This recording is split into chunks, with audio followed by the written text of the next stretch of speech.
C'était dans la nuit du 15 au 16 avril 1970. Un éboulement tuait 71 personnes, dont 56 enfants dans un sanatorium. Une histoire que Perrine Lamiquique ne découvre qu'en 2014, en passant devant cette stèle discrète au bord d'un chemin.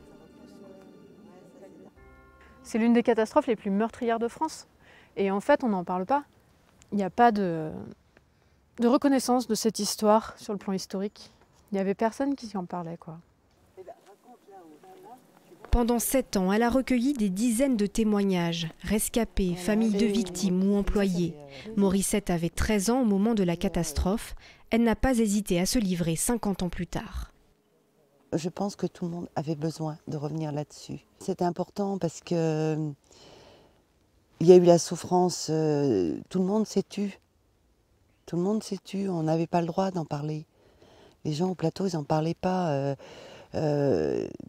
La mairie ne voulait pas qu'on en parle de trop parce qu'il fallait continuer à vivre. Alors, je peux l'entendre. Mais vous savez, à l'époque, il n'y avait pas les cellules psychologiques. Hein, on s'est tous débrouillés comme on pouvait. Hein. C'est des gens qui avaient été murés dans le silence. Mais aussi parce que la tuberculose, à l'époque, ça se soignait avec des cures de silence.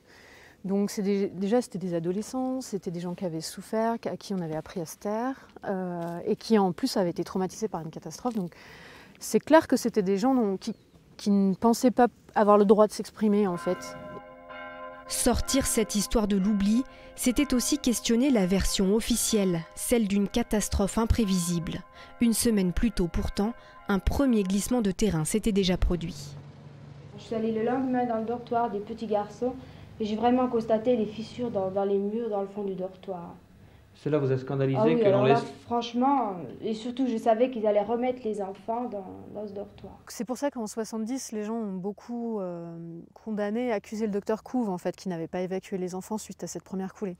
Mais moi, il me semblait qu'il y avait peut-être d'autres strates aussi, en fait. Et ce qui m'intéressait, c'était d'aller creuser dans le passé, remonter encore plus loin, voir s'il n'y avait pas d'autres responsabilités. Les architectes, les docteurs qui veulent construire le Sana pour des raisons financières et faire concurrence au Sana suisse. Enfin, il y a vraiment la construction aussi du tourisme, en fait.